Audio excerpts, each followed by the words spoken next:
Hey everybody, Adam here with Hometown Acres. Welcome back. If you caught our last video, you know that our neighbor had some tree service work done and asked us if we wanted to come over and scrounge through to see if we could find anything worth putting on the sawmill. If you look behind me here, we found 7 pine logs that we're going to put on here and use for the inside of our garage. And we're going to do a little bit of milling today, but before we did that, I wanted to talk about what it's really like owning a sawmill, because it's not always, just come out here, fire up the mill and start cutting logs. You got to do a little bit of maintenance to this machine too, and I kind of want to cover what that's like right now. Okay, so first thing on the list, and probably the most obvious, is you got to have go juice, right? So we're going to go ahead and get this thing fueled up.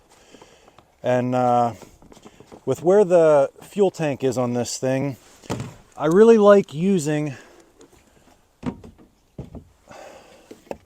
this battery operated hand pump. Pop that in there, clip this onto the fill nozzle there, and go. And so now that's pumping fuel into our gas can. I've got these on our Amazon store if you want to go check them out. They're super handy. I bought mine 3 or 4 years ago, use it all the time. When I bought it, it was 28 bucks. I'm not sure what they are now. I'm sure they're more than that because everything else is more expensive, but super handy thing to have around and pretty reasonable too. I don't know if you hear that, but this fuel pump also has an automatic shutoff, so when it gets to the top, it will not overfill and spill gas everywhere. It kills the power, and yeah, works out great. All right, so next on the list is you've got to have blade lube to keep that blade cool. The biggest enemy of chainsaw chains, drill bits, saw blades is heat. So because it is wintertime right now, we're putting in antifreeze. In the summertime, I like just running water and Dawn dish soap, but you obviously with this small of a line and it being out here in the elements, you can't have it freezing. I used to use diesel fuel until neighbor Doug got tired of coming over here and ruining his gloves. Every time he'd go home, he smelled like a gas station.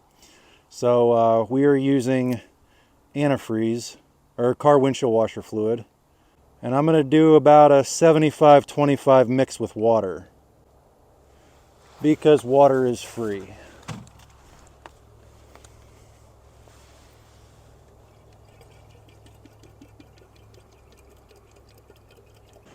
All right, so that is fuel and blade lube.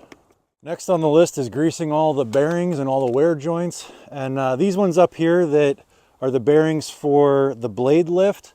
You don't really need to grease those, anything too crazy. I usually hit those a couple times a year. The ones you really want to worry about is all the pillow block bearings down here in the saw blade housing. Those are the ones that are spinning at high speeds, getting a lot of friction. So these ones a couple times a year. These ones down here in the saw blade housing, I'll grease pretty much almost every time I run it.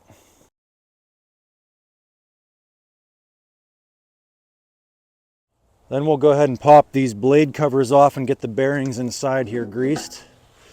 The thing I love about this mill is it is so basic and easy to understand. Anybody can figure it out. It's not difficult. Sometimes, I know when I was first looking into a sawmill, I wanted to mill lumber, but I was a little intimidated by the maintenance, and this thing couldn't be easier. So yeah, there's a bearing right here we're gonna hit.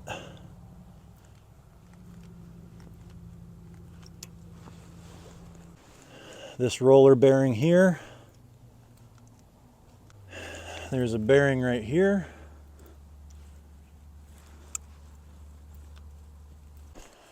I think that's it as far as grease. While we've got the blade guards off here, I'm going to go ahead and replace the blade. I had a brand new blade on here and I smoked it with some metal and some wood last time, and that's like the most depressing thing in the world when you put a brand new blade on, because they're 40 bucks. It's not the end of the world. But when you just put it on and you hit a piece of metal, it always sucks. So we've got another brand new blade here. And again, changing the blades, something I was intimidated by before I got the sawmill. And now that I have it, it's no big deal.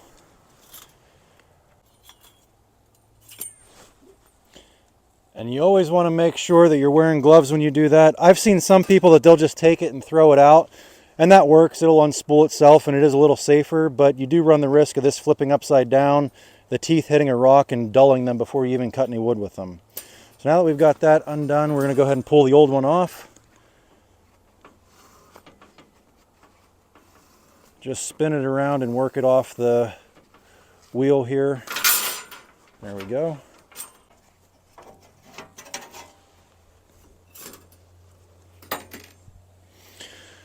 I do believe that you can have these sharpened. You can get a blade sharpener and sharpen them yourself or take them to somebody.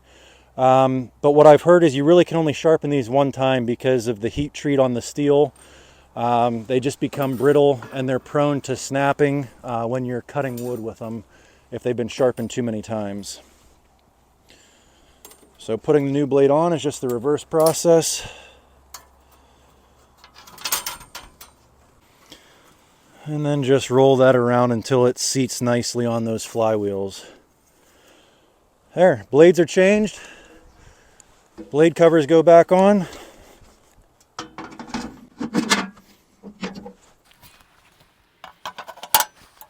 Tighten down the blade. Another thing I really like about this mill is the blade tensioner is 100% toolless. They've got this built-in T-bar and a set stop that lets you know when you've reached the proper torque setting for the blade. So yeah, we're ready to go ahead and mill this log up. Let's get her fired up, warmed up, and start sawing. In case you're wondering how to collapse this back down, it's pretty simple. You know what? Neighbor Doug taught me anything. It's eye protection. I should have had him on before I took the other one out from the banding. But you basically just take it, rest it against your waist, and just give it a, like that. Show you that again. Have it here, and you can kind of get a feel for it when it bends. And when it bends, just turn your wrist, and it'll collapse in on itself. And then you want to grab the other end and have some zip ties to tie it back up so it can't come undone. With how I had this set on the mill with the excavator, you can see it's got a little bit of rock to it. I'd like this to be sitting somewhat flat on the mill. So if you've got a sawmill, one thing that you absolutely have to have is a PV log turner, whatever you want to call it.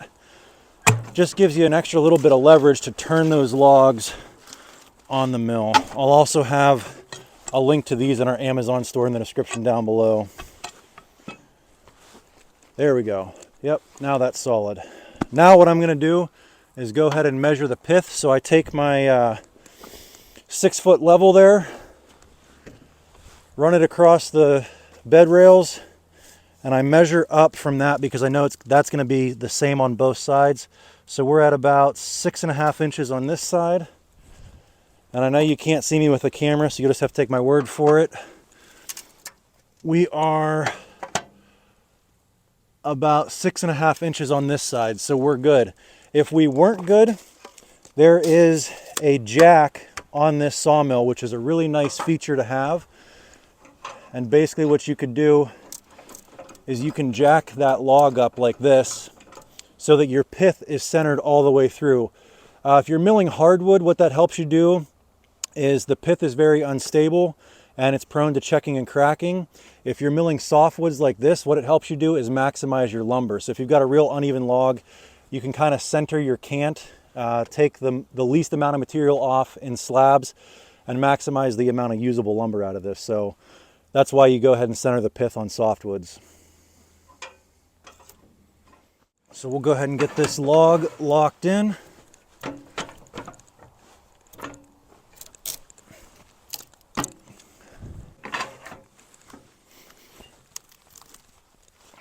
And we'll go ahead and fire up the mill, get it warmed up, and make our first cut.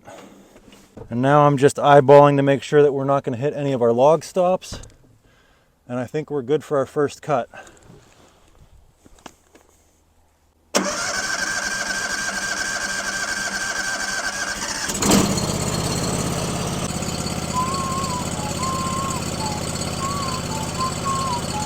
All right, let's give it a go. This new blade should cut like butter. One, it's a brand new blade, and two, this is pine.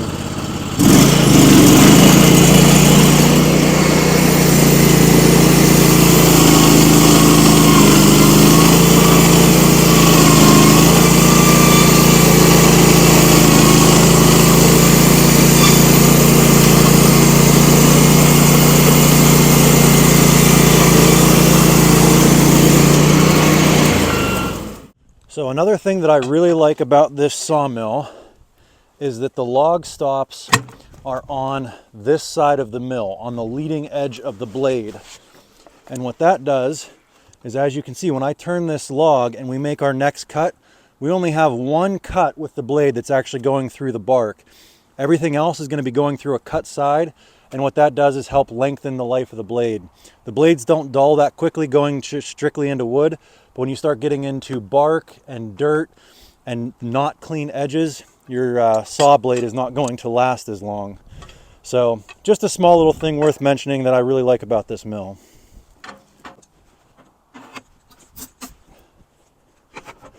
Something else I'd like to get for this mill, and I've seen, if any of you guys watch a lot of sawmilling channels, Sawing with Sandy, he installed these lasers on the side of his mill, and what it does is it gives you a strike line of where your cut is going to be.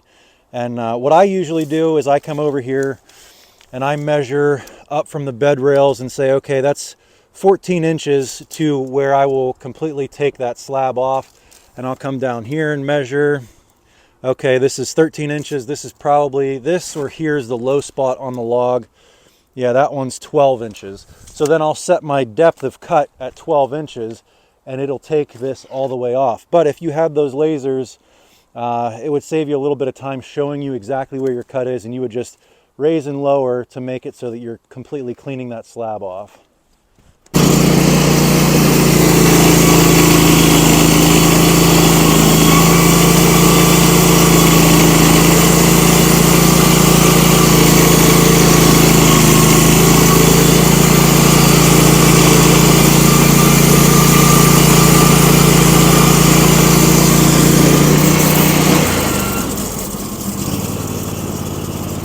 You guys are going to know before I do on how I did measuring that. Did I come out okay? Yeah, I left a little bit there, but hey, that's not too bad. I'll still have one good side on that board. Well, I tell you what, it is about 30 degrees out right now. It is perfect for milling lumber. Nice and cool. I'm not hot. Beautiful day. Sun's just starting to go down.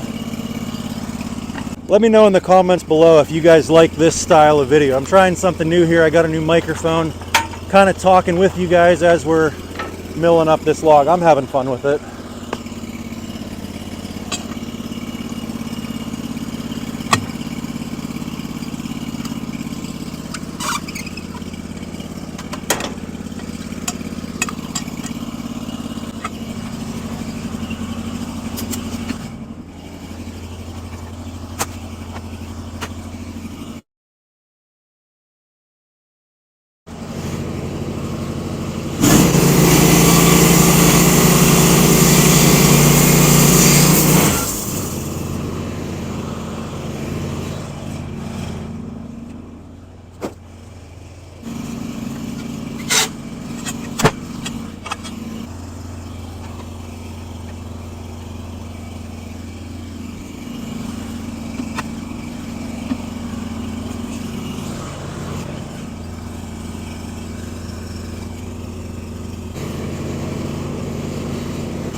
Luckily this pine is light.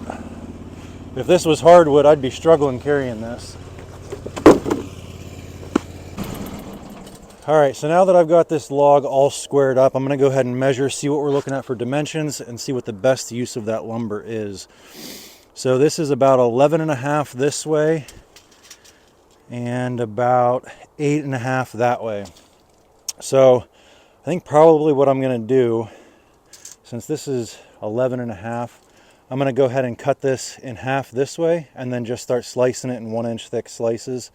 And that'll give me not quite 1x6s, but 1x5.5s. And the inside of the garage is gonna be rough sawn lumber. I mean, I am gonna join it and plane it, but it's not all gonna be exactly 1x6. It's not gonna be all perfectly uniform. And I like it that way.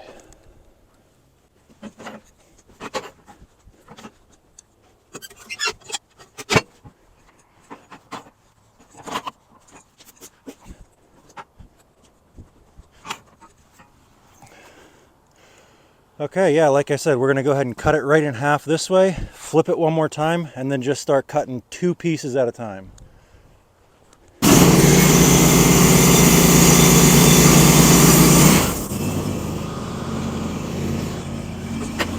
I know at the beginning of this video we were talking about maintenance on the machine, and that's not always a lot of fun. This is the fun part. Once you've got it all slabbed out, and you go ahead and start actually turning this into boards that you know you're going to use for something. Even this right here is freaking awesome. I mean, these are, if I wanted to use these for beams or posts or something, you can't buy them anywhere.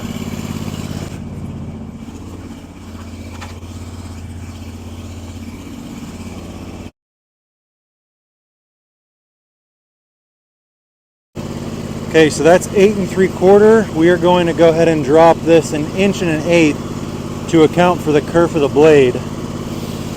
So that would be 7 5/8. And that'll be our first cut.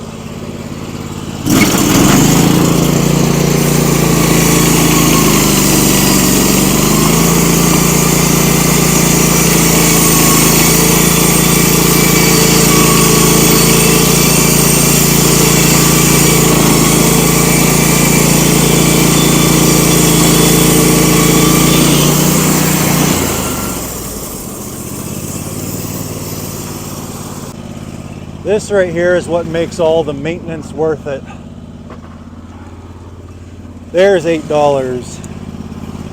There's $8.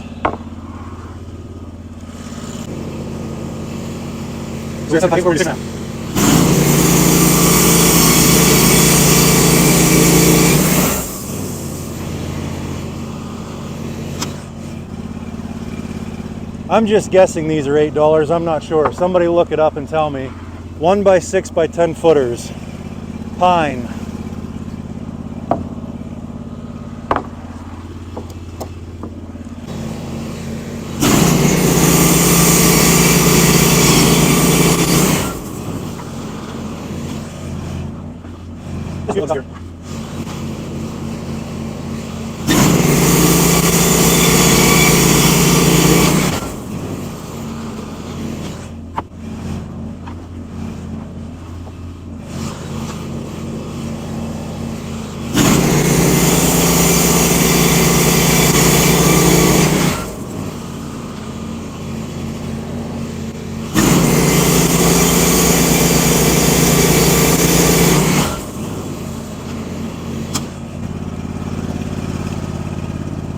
There's another 2.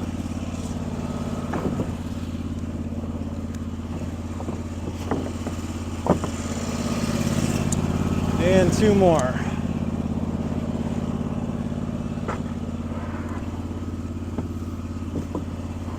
Boy, there's a lot of lumber in that tree. And we're not done yet. So this cut here, I know that my sawmill will only go down to about 1 1/4 inches. So that's what we're going to make our last cut, and the pieces that are on top, those are going to end up just being 1/2 inch to 3/4 inches thick. Maybe use them for trim pieces, probably just go for firewood. Actually no, it'll go down to 1 1/8 inches. Yep, we're good.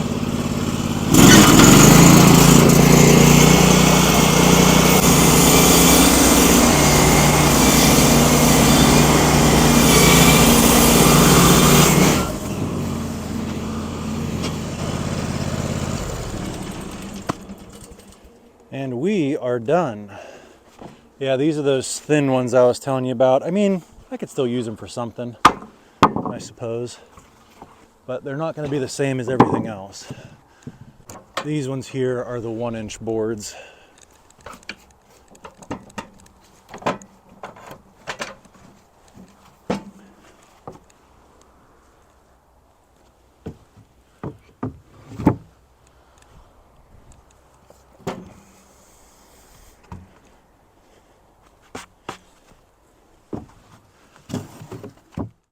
So I don't know if you guys can tell, but it is getting dark here pretty quick. So I'm going to go ahead and try to wrap this video up real fast. So let's see, we had 1, 2, 3, 4, 5, 6, 7, 8, 9, 10, 11, 12, 13, 14, 1 by 6 by 10 footers. Really nice looking stuff. I can't wait till these dry out and I can get them on the planer, joiner, get them all cleaned up and use them in the new garage. So I know I mentioned at the beginning of this video that owning a sawmill may not always be as glamorous as it looks online, but honestly, at the beginning of this video, 5 minutes worth of maintenance to then get to spend, 30, 40 minutes turning a tree into lumber that 99% of the rest of the population has to go to Home Depot to buy. I guess tonight I'm just feeling very blessed, and you got to take the good with the bad. And when it comes to a manual sawmill like this, I think the good far outweighs the bad. Anyway, if you guys enjoyed this one, give me a big thumbs up, click that subscribe button, and we'll catch you on the next one. Thanks for watching.